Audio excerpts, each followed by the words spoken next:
카페 창가 리선우가 낡은 공책을 펼쳤다. 죽은 아이들의 이름이 빼곡했다. 당신도 북쪽 사람이잖아요. 리선우의 눈이 나를 꿰뚫었다. 심장이 멎는 줄 알았다.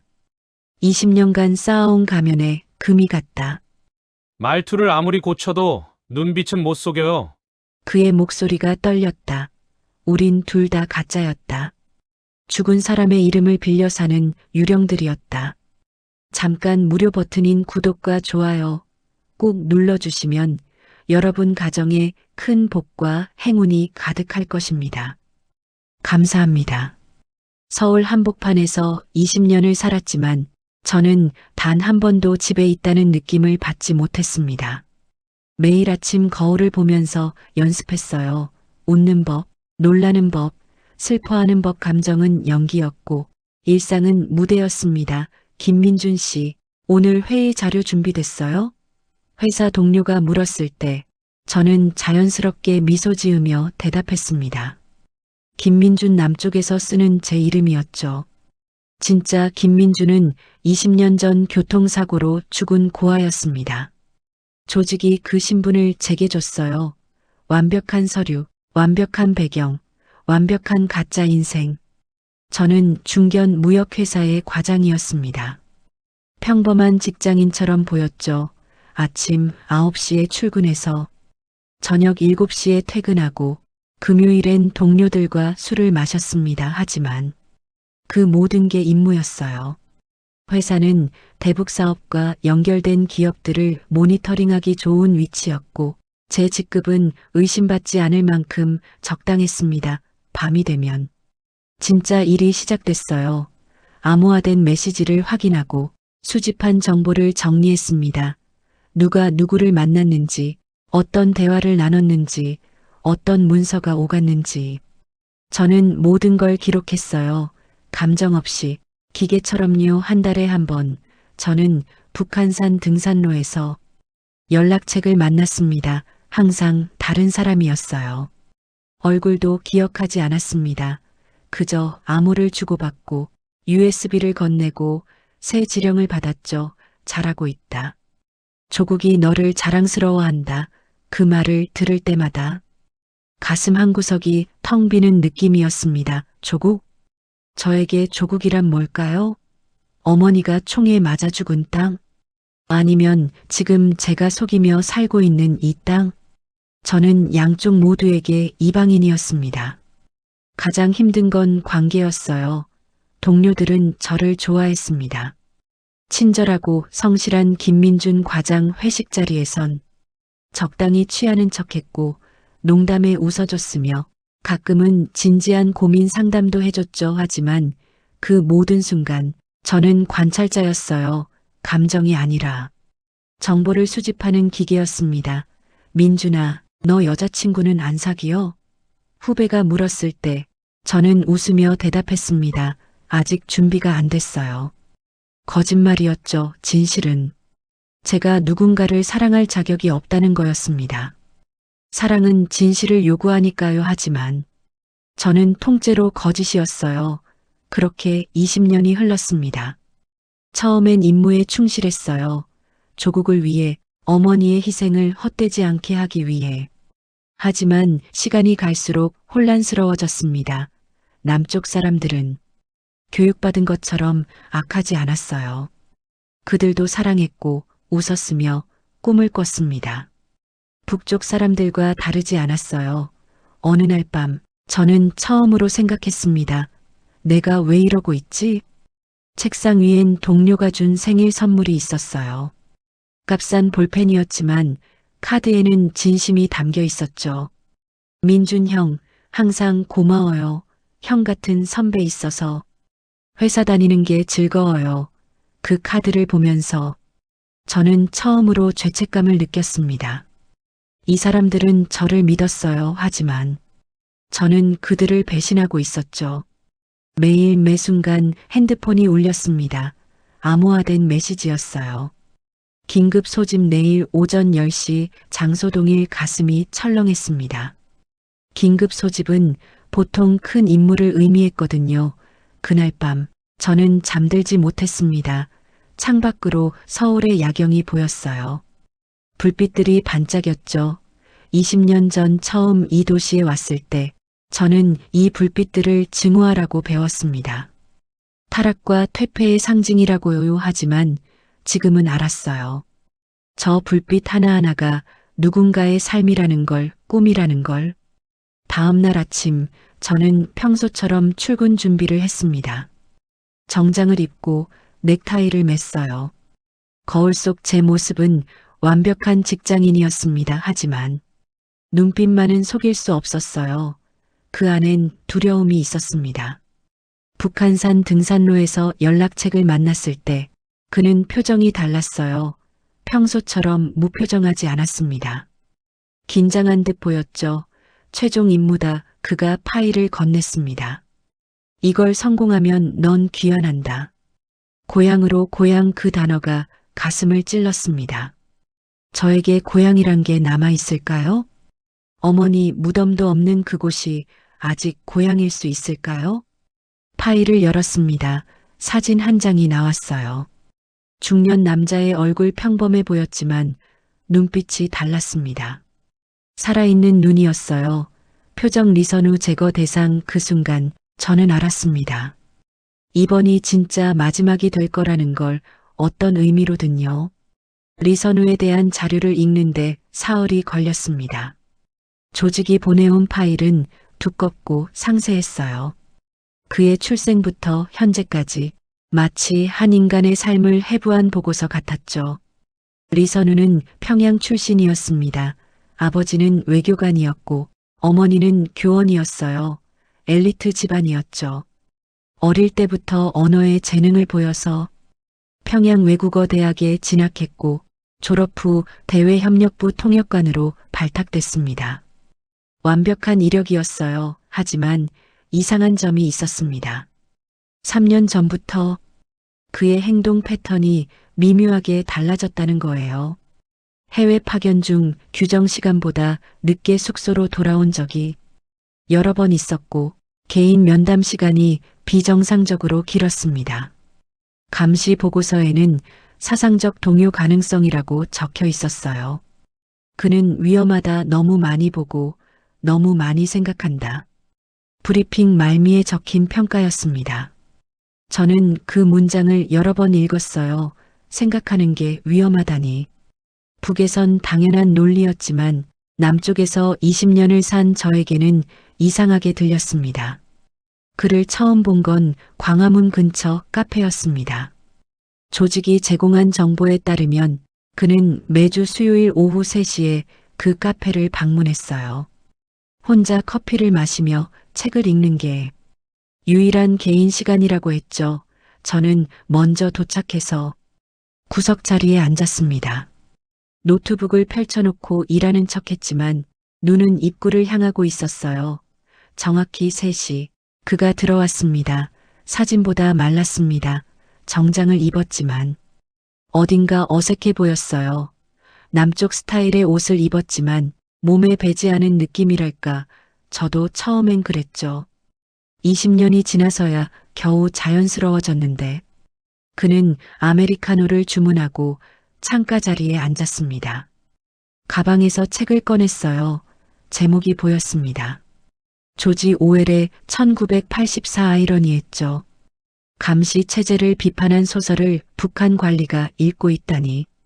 1시간 동안 그를 관찰했습니다. 그는 커피를 천천히 마셨어요. 한 모금 마실 때마다 잠시 창밖을 바라봤죠. 그 표정이 묘했습니다. 슬프지도 행복하지도 않은 얼굴, 그저 텅 빈 것 같았어요. 책을 읽다가 멈췄을 때 그의 손가락이 떨렸습니다. 무언가 깊이 감동받은 듯 했어요. 저는 나중에 그 페이지를 확인했습니다. 이런 구절이었죠. 자유란. 2 더하기 2가 4라고 말할 수 있는 자유다. 그날 저녁 저는 보고서를 썼습니다. 표적 확인 완료 일상, 패턴 파악 접근 가능하지만 뭔가 찝찝했어요. 그의 눈빛이 자꾸 떠올랐습니다. 살아있는 눈, 생각하는 눈. 이틀 후 저는 우연을 가장해 그에게 접근했습니다. 같은 카페, 같은 시간. 제가 먼저 자리에 앉아 있었고 그가 들어왔을 때 커피를 쏟는 척 했어요. 그의 가방에 커피가 튀었습니다. 죄송합니다. 저는 황급히 일어나 냅킨을 건넸습니다. 괜찮습니다. 그의 목소리는 부드러웠어요. 평양 억양이 남아 있었지만 의도적으로 숨기진 않았습니다. 정말 죄송해요. 제가 청소비라도 저는 남쪽식 말투로 사과했습니다. 아닙니다. 진짜 괜찮아요. 그가 미소 지었습니다. 그런데 그 미소가 이상했어요. 슬픔이 섞여 있었거든요. 우린 같은 테이블에 앉게 됐습니다. 자연스럽게 대화가 시작됐어요. 날씨, 커피 맛, 이 카페가 조용해서 좋다는 이야기 평범한 대화였죠. 자주 오시나 봐요? 제가 물었습니다. 네, 일주일에 한 번은 꼭 옵니다. 여기가 숨 쉴 수 있는 유일한 공간이라서요. 숨 쉴 수 있는 공간. 그 표현이 가슴을 찔렀습니다. 저도 알고 있었거든요. 늘 감시받는 삶이 얼마나 숨막히는지. 무슨 일 하세요? 저는 시나리오대로 물었습니다. 통역 일을 합니다. 지루하죠. 그가 답했어요. 거짓말이었습니다. 통역관이지만. 대외협력부 소속이라는 건 숨겼죠. 저는 무역회사 다녀요. 역시 지루하고요. 저도 반쯤 거짓말을 했습니다. 우린 웃었습니다. 두 거짓말쟁이가 카페에서 연기를 하고 있었던 거예요. 커피가 쓰네요. 그가 말했습니다. 그래도 마시죠. 깨어 있어야 하니까요. 제가 대답했습니다. 그가 저를 똑바로 봤습니다. 처음으로 눈이 마주쳤어요. 그 순간 저는 소름이 돋았습니다. 그의 눈이 뭔가를 알고 있는 것 같았거든요. 제가 누군지는 모르더라도 제가 평범한 회사원이 아니라는 걸 직감한 듯 했어요. 당신은 그가 말을 꺼냈습니다. 어디서 태어났습니까? 공기가 얼어붙었습니다. 그 질문은 단순하지 않았어요. 남쪽 사람은 절대 하지 않을 질문이었죠. 저는 훈련받은 대로 대답했습니다. 서울이요. 평범한 동네에서요. 그는 고개를 끄덕였습니다. 그렇군요. 저는 기억이 잘 안 나요. 어디서 태어났는지 거짓말이었습니다. 그는 평양 출신이라고 자료에 나와 있었어요. 하지만 저는 그 거짓말의 의미를 알 수 있었습니다. 그는 더 이상 그곳 사람이 아니라고 스스로 부정하고 있었던 거예요. 그럼 우리 비슷하네요. 제가 말했습니다. 둘 다 뿌리가 없으니까. 그가 처음으로 진짜 웃었습니다. 슬프지만 진실한 웃음이었어요. 그날 저는 보고서에 이렇게 썼습니다.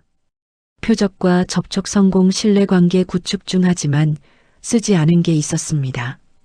그가 저를 보는 눈빛이 어머니와 닮았다는 것. 그리고 그 눈빛이 저를 무너뜨리고 있다는 것을요. 우리는 그 후로 매주 만났습니다. 우연처럼 보이게 했지만 물론 계획된 만남이었죠. 저는 그를 관찰해야 했고 신뢰를 얻어야 했습니다. 언제 제거할지 결정하기 위해서요. 하지만 만날수록 이상한 일이 생겼습니다.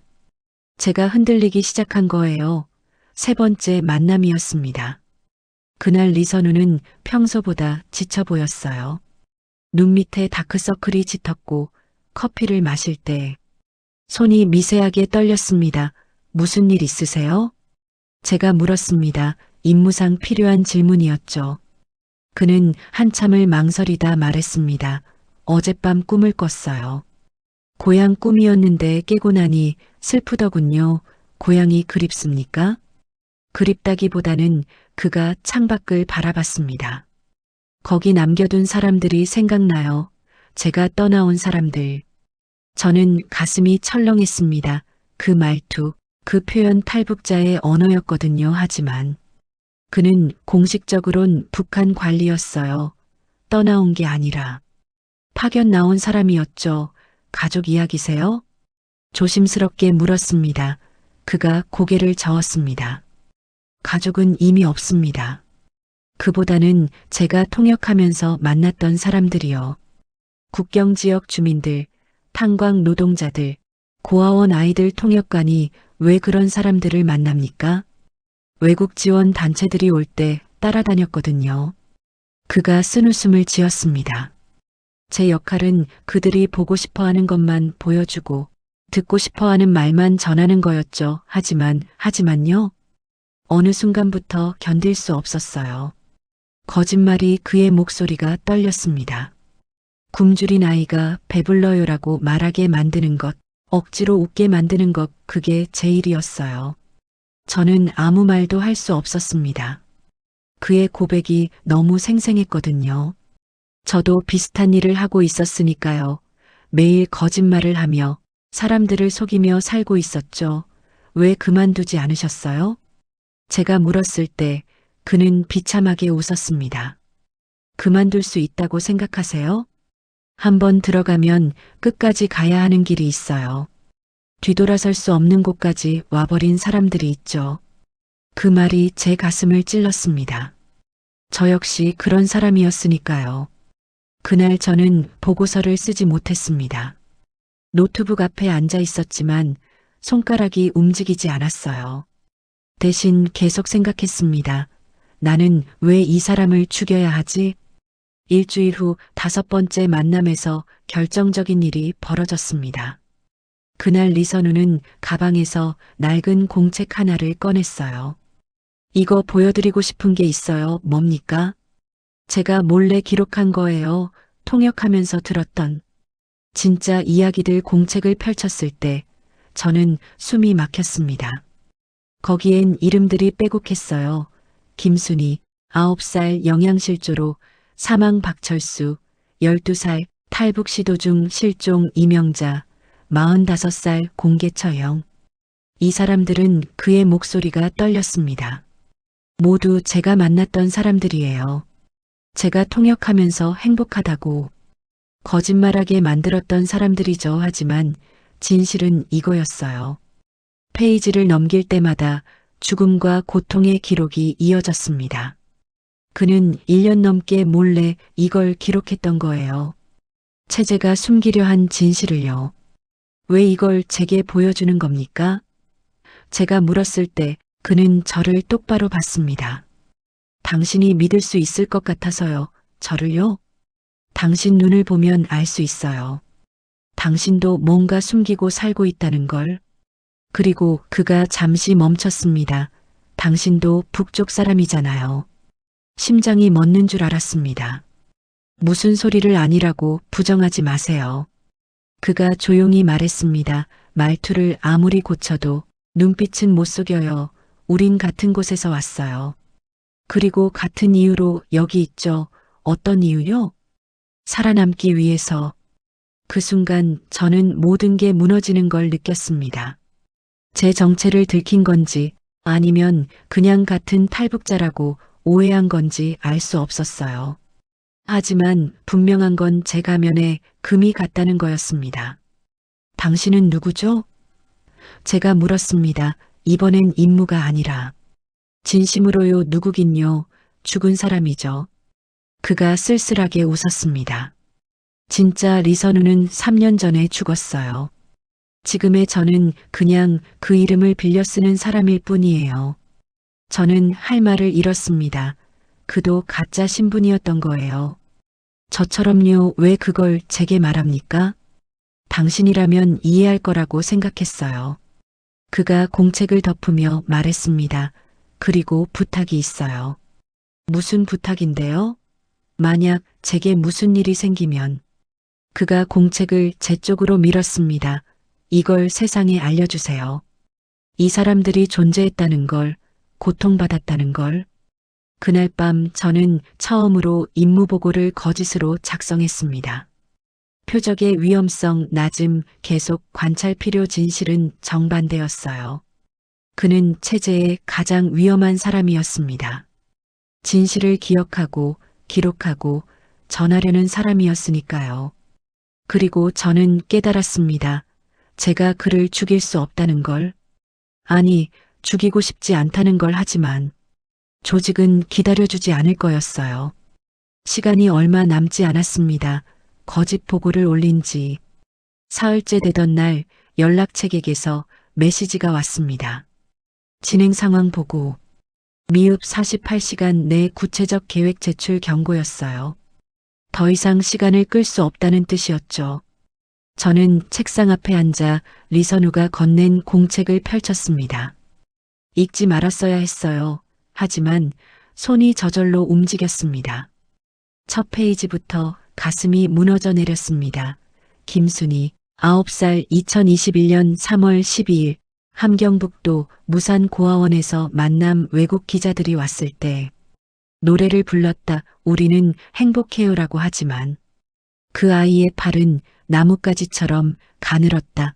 3월 28일 영양실조로 사망 확인. 다음 페이지. 박철수 12살 부모가 탈북 시도 중 총살당함. 할머니와 단둘이 살았음. 지원 물자 배급 현장에서 통역 카메라 앞에선 웃었지만 카메라가 꺼지자 할머니가 아파요. 약 좀 구할 수 있을까요? 라고 물었다. 나는 아무것도 해줄 수 없었다. 2021년 7월 할머니 사망 후 소식 끊기만 장, 한 장 넘길 때마다 이름이 보였습니다. 얼굴이 보였어요. 살아있었던 사람들, 고통받았던 사람들, 그리고 잊혀진 사람들.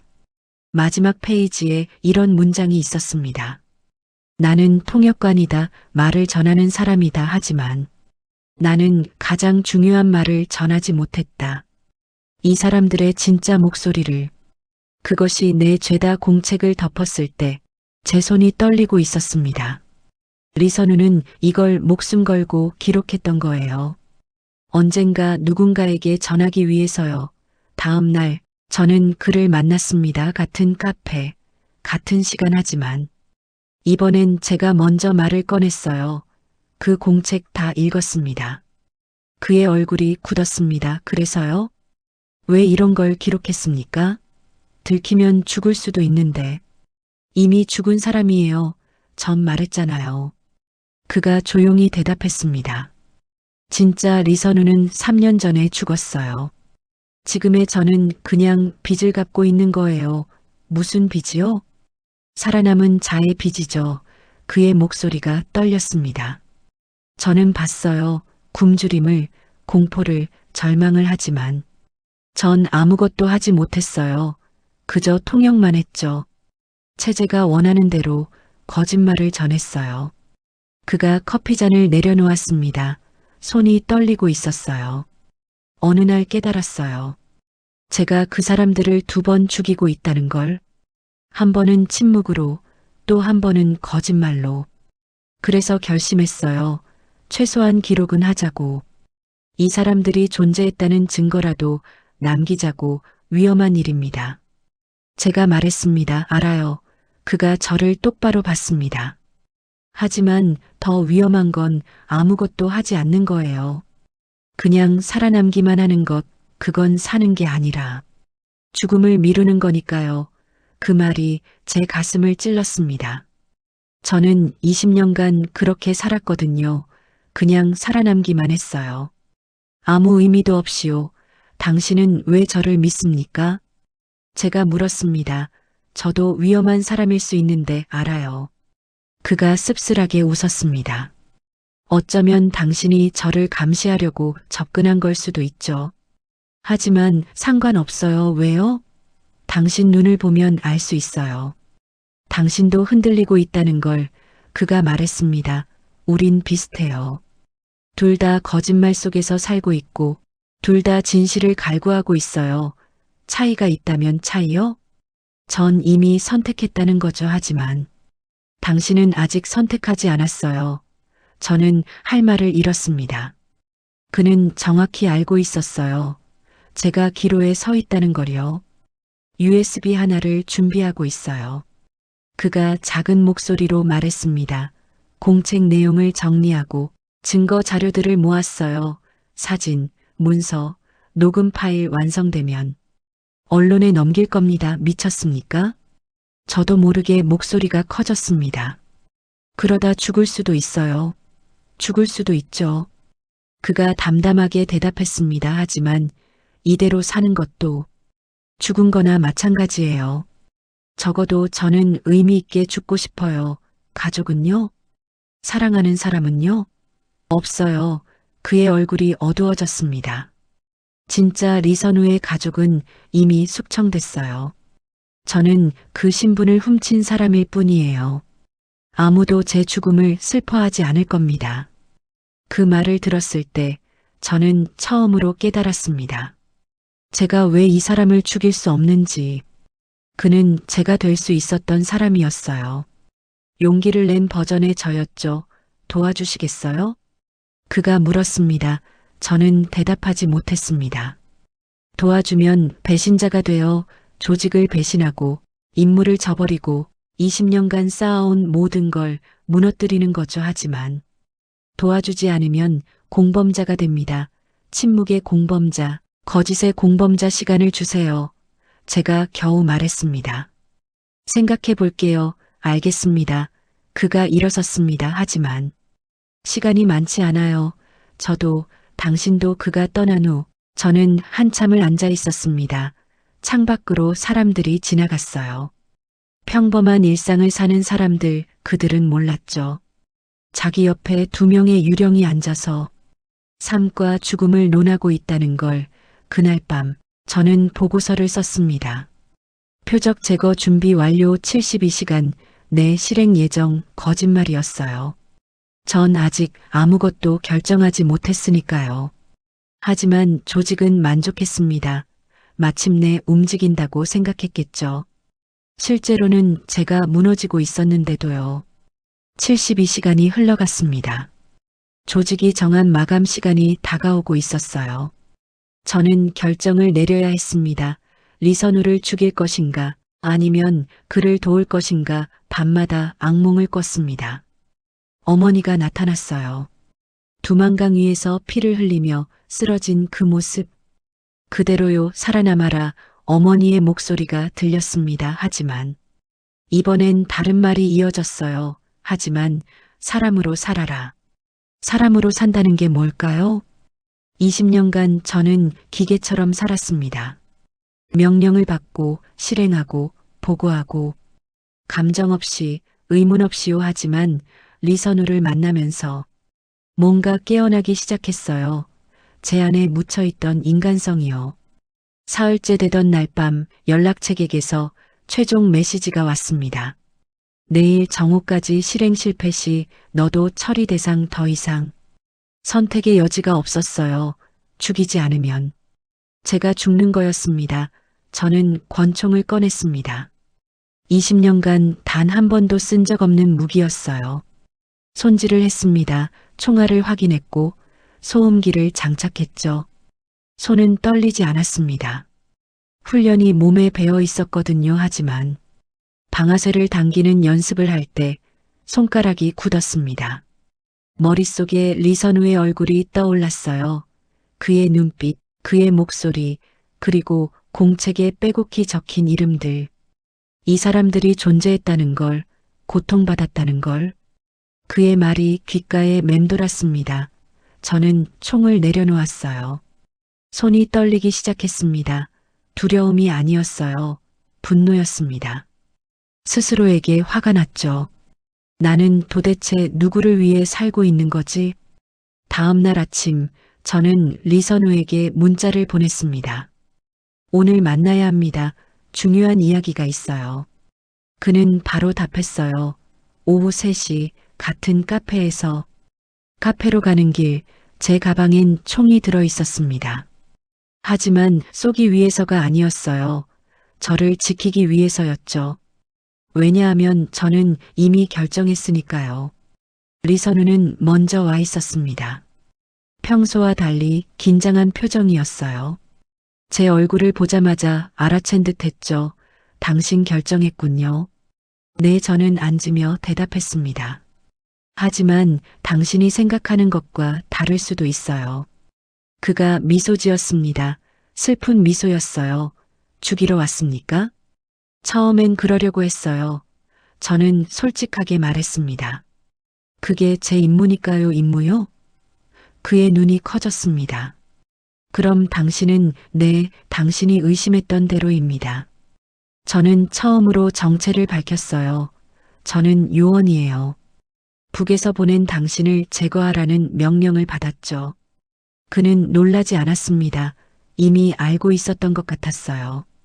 대신 조용히 물었습니다. 그래서요? 지금 죽이실 건가요? 아니요. 제가 말했습니다. 대신 당신을 돕겠습니다. 침묵이 흘렀습니다. 그가 저를 뚫어져라 쳐다봤어요. 왜요? 당신은 죽을 수도 있어요. 배신자가 되는 거예요. 알아요. 저는 고개를 끄덕였습니다. 하지만 이미 배신자예요. 20년간 저 자신을 배신하며 살았으니까요. 이번엔 제대로 배신하고 싶어요. 의미 있는 배신을요. 당신은 미쳤어요. 그가 말했지만 눈가에 눈물이 맺혔습니다. 네, 아마도요. 저는 웃었습니다. 하지만 당신 말이 맞았어요. 그냥 살아남기만 하는 건 의미가 없더군요. 사람으로 살고 싶어요. 저는 가방에서 작은 상자를 꺼냈습니다. USB였어요. 이걸 준비했어요. 당신 자료를 안전하게 빼돌릴 방법이요. 제게 연결망이 있어요. 남쪽 언론사, 인권단체, 국제기구 당신 기록을 세상에 알릴 수 있어요. 하지만 당신은 그가 걱정스럽게 물었습니다. 저는 이미 죽은 사람이에요. 제가 그의 말을 따라했습니다. 김민준도 가짜고 제 진짜 이름도 의미가 없어요. 어차피 저는 존재하지 않는 사람이니까요.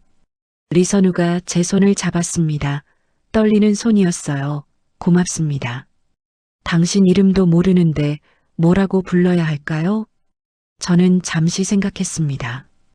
그리고 처음으로 제 진짜 이름을 말했어요. 태어났을 때. 어머니가 지어준 이름으로 강민혁입니다.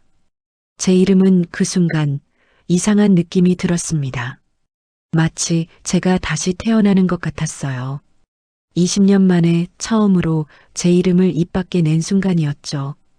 민혁 씨 리선우가 제 이름을 불렀습니다. 우리 성공할 수 있을까요? 모르겠어요. 저는 솔직하게 대답했습니다. 하지만 시도는 해볼 가치가 있어요. 안 그래요? 그가 고개를 끄덕였습니다. 그럼 시작합시다. 우린 계획을 세웠습니다. 리선우는 일주일 내로 모든 자료를 완성할 거예요. 저는 안전한 전달 경로를 확보하고요. 그리고 자료가 공개되는 순간 우린 사라져야 했습니다. 조직도 북도 남도 아닌 어딘가로요. 카페를 나서는 순간 제 전화가 울렸습니다. 연락책이었어요. 받지 않았습니다. 대신 배터리를 빼냈죠. 더 이상 그들의 명령을 듣지 않을 거였어요. 리선우가 물었습니다. 후회하지 않으세요? 후회요? 저는 하늘을 올려다봤습니다. 맑은 하늘이었어요. 아니요. 20년 만에 처음으로 후회 없는 선택을 한 것 같아요. 그날 밤 저는 어머니 꿈을 꿨습니다. 하지만 이번엔 달랐어요. 어머니가 웃고 있었거든요. 잘했다. 미녀가 어머니의 목소리가 들렸습니다. 이제 진짜 살아라. 눈을 떴을 때 저는 울고 있었습니다. 하지만 슬픔이 아니었어요. 해방감이었죠. 일주일 후 모든 게 시작될 거였습니다. 진실이 세상에 나오는 순간이요. 일주일은 생각보다 빨리 지나갔습니다. 리선우는 자료를 완성했고 저는 전달 경로를 확보했어요. 남쪽의 한 탐사보도 기자와 연결됐죠. 그는 북한 인권 문제를 전문으로 다루는 사람이었습니다. 하지만 뭔가 불길했어요. 너무 조용했거든요. 조직에서 아무 연락이 없었습니다. 보통은 독촉 메시지가 왔을 텐데 침묵만 흘렀죠. 그게 더 무서웠어요. 이상해요. 리선우도 같은 생각이었습니다. 제 쪽도 마찬가지예요. 평소엔 일주일에 두세 번은 감시 보고를 받는데 요즘은 아무것도 없어요. 폭풍 전 고요일 수도 있어요. 제가 말했습니다. 서둘러야 해요. 그날 밤 우린 만나기로 했습니다. 한강 근처 조용한 공원이었어요. 사람이 적고 CCTV 사각지대가 많은 곳이었죠. 리선우는 완성된 USB를 가져올 거였고 저는 그걸 받아서 기자에게 전달할 예정이었습니다. 오후 9시 저는 미리 도착해서 주변을 살폈습니다. 이상한 차량은 없었고 수상한 사람도 보이지 않았어요. 하지만 가슴이 계속 두근거렸습니다. 뭔가 잘못될 것 같은 예감이었죠. 리선우가 나타났습니다. 평소보다 창백해 보였어요. 가져왔습니다. 그가 주머니에서 USB를 꺼냈습니다. 여기 모든 게 들어있어요. 이름들, 증언들, 증거 사진들. 저는 USB를 받으려고 손을 뻗었습니다. 그 순간이었어요. 움직이지 마. 낯선 목소리가 들렸습니다. 뒤를 돌아보니 2명의 남자가 서 있었어요. 평범한 옷차림이었지만 눈빛이 달랐습니다. 훈련받은 사람의 눈이었죠. 강민혁. 그중 한 명이 제 진짜 이름을 불렀습니다. 아니, 지금은 김민준이라고 해야 하나? 배신자 새끼 심장이 얼어붙었습니다. 들켰어요. 조직이 알아챈 거였습니다. 그리고 리선우 남자가 리선우를 봤습니다. 당신도 오래 숨었군요. 진짜 리선우는 3년 전에 죽었는데 그 신분을 훔친 탈북자 주제에 뭘 믿고 이런 짓을 해요? 리선우의 얼굴이 하얗게 질렸습니다. 모든 게 들통난 거였어요. USB 내놔요. 남자가 손을 내밀었습니다. 순순히 주면 고통 없이 보내주지. 저는 재빨리 계산했습니다. 남자 둘, 저희 둘 제겐 총이 있었지만 여기서 쏘면 소리가 나요. 사람들이 올 거고 경찰이 올 겁니다. 그럼 우리 모두 끝이에요. 어떻게 알았어요? 제가 시간을 끌었습니다. 우습군 남자가 비웃었습니다. 내가 거짓 보고를 올린 순간부터 의심했어. 20년간 완벽했던 놈이 갑자기 늘어지더니 아예 연락을 끊었잖아. 당연히 의심하지. 그래서 지켜본 거예요? 리선우가 떨리는 목소리로 물었습니다. 맞아, 남자가 웃었습니다. 내가 뭘 하는지, 누구를 만나는지 다 봤어. USB 만드는 것도 알고 있었고. 우린 그냥 완성될 때까지 기다린 거야. 그래야 한 방에 처리하니까 제 머리가 복잡해졌습니다. 모든 게 헛수고였던 거예요. 우린 처음부터 손바닥 위에 있었던 겁니다. 포기해. 미녀가 남자가 제 어깨에 손을 얹으려 했습니다. 어차피 넌 죽어. 그냥 편하게 가. 그 순간 리선우가 움직였습니다. USB를 바닥에 던지고 발로 밟았어요. 안 돼. 제가 소리쳤지만 늦었습니다. 하지만 USB는 부서지지 않았어요. 리선우가 밟은 건 가짜였습니다.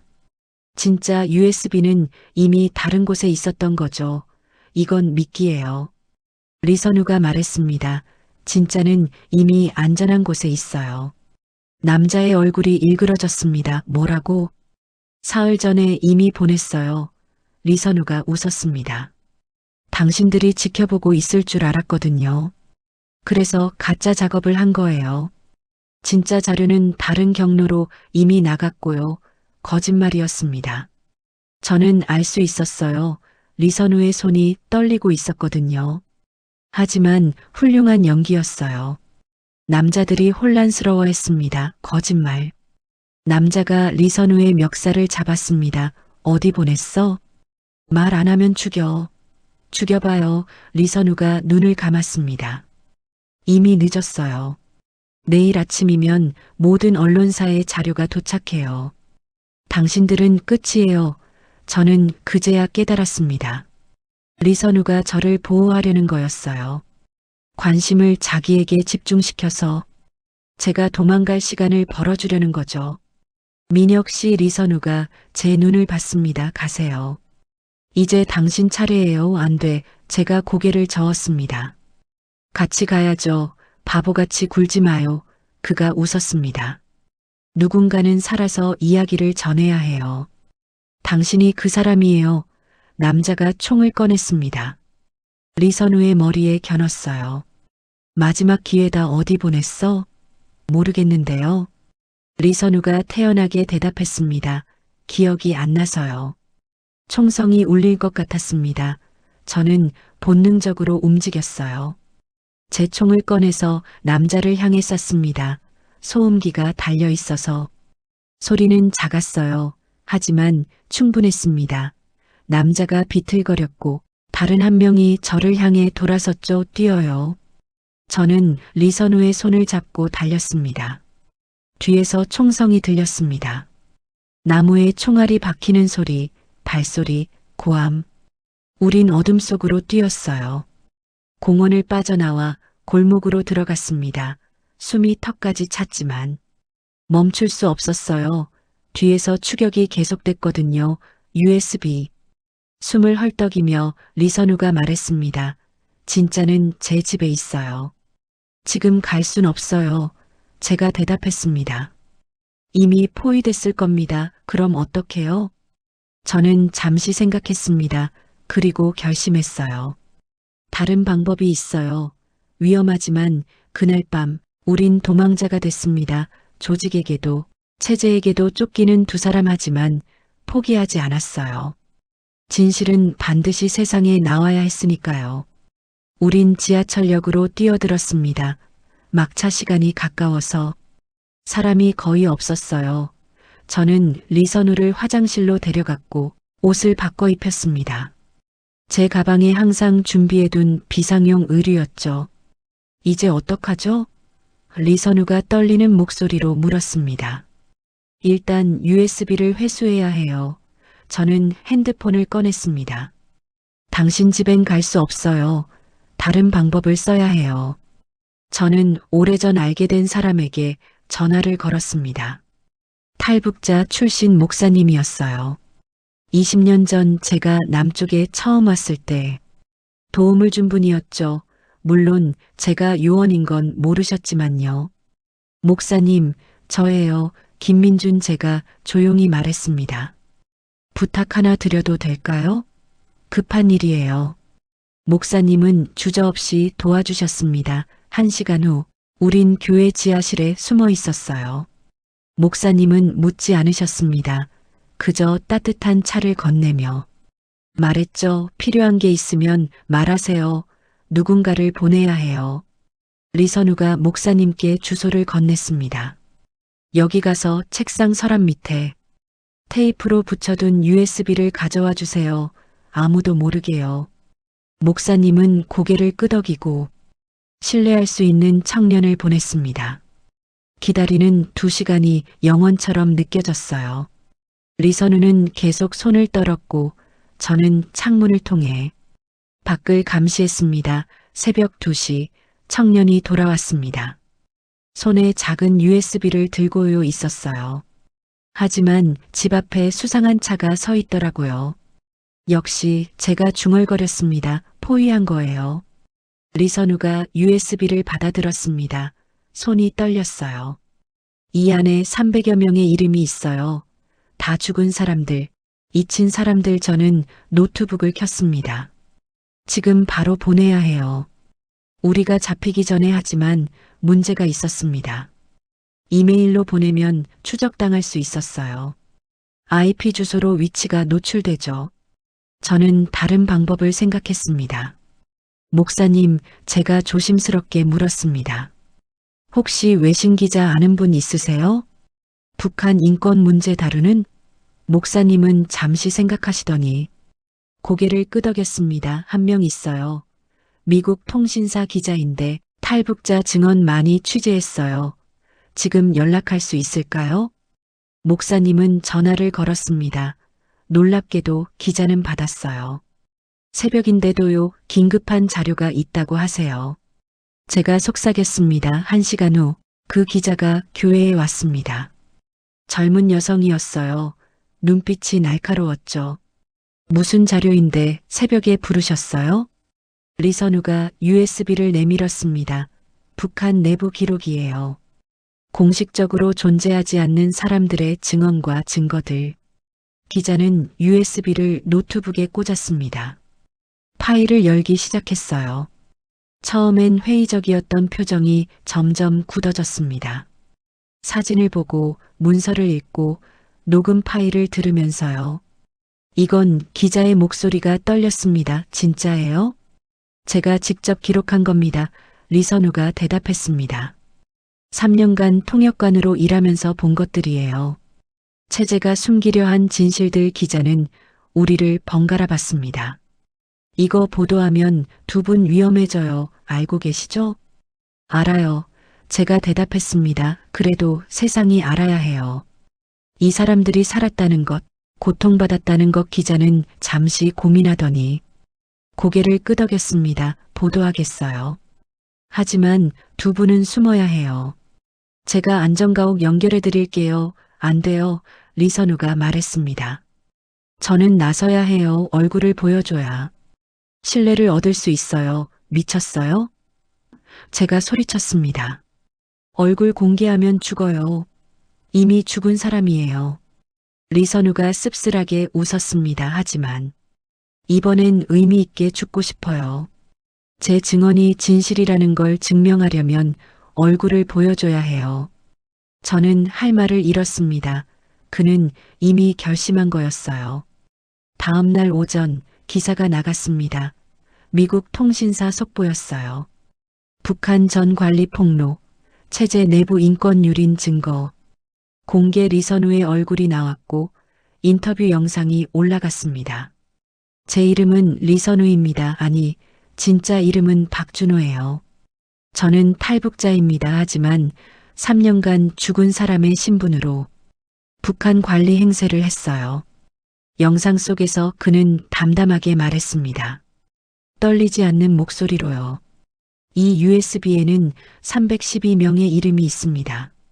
굶주림으로 죽은 아이들, 탈북하다 잡힌 사람들, 공개 처형당한 주민들. 저는 통역관으로 일하며 이들을 봤어요. 하지만 침묵했죠.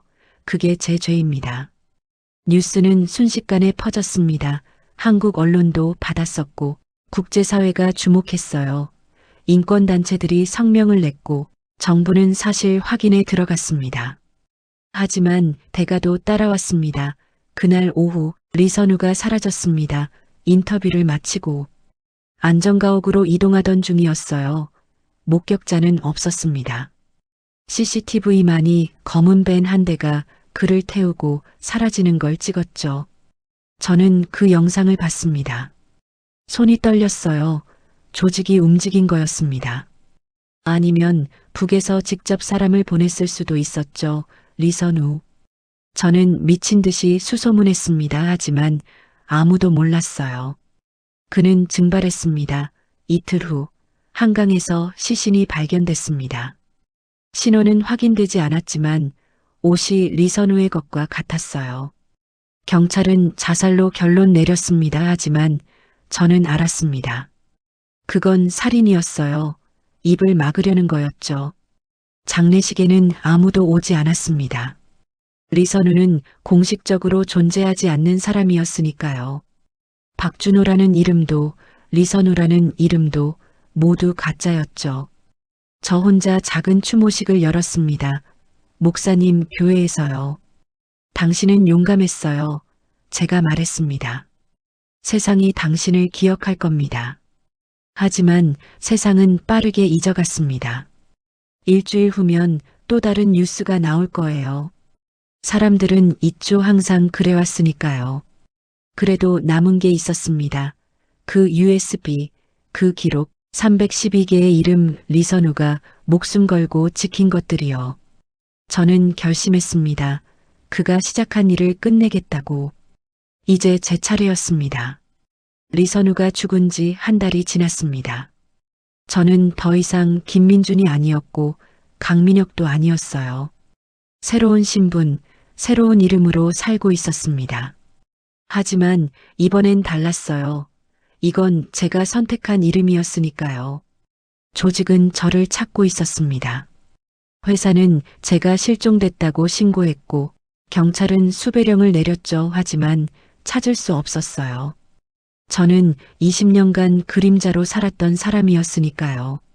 숨는 법을 누구보다 잘 알았습니다. 목사님이 마련해준 작은 방에서 저는 리선우의 유산을 정리했습니다. USB에 담긴 자료들, 그가 남긴 공책, 그리고 완성하지 못한 기록들. 저는 그의 일을 이어가기로 했어요. 매일 밤 저는 글을 썼습니다. 리선우가 만났던 사람들의 이야기, 제가 20년간 보고 들었던 것들, 그리고 우리 둘의 이야기를요. 누군가는 기억해야 했으니까요. 왜 이러세요? 목사님이 물었습니다. 이제 그만하고 새 삶을 사셔도 돼요. 새 삶이요? 저는 쓰던 글을 멈추지 않았습니다. 이게 제 새 삶이에요. 처음으로 제 의지로 사는 거예요. 목사님은 더 이상 말리지 않았습니다. 대신 커피를 건네며 조용히 응원해 주셨죠. 2달째 제 글이 온라인에 올라가기 시작했습니다. 익명 블로그였어요. 그림자였던 남자의 고백이라는 제목으로요.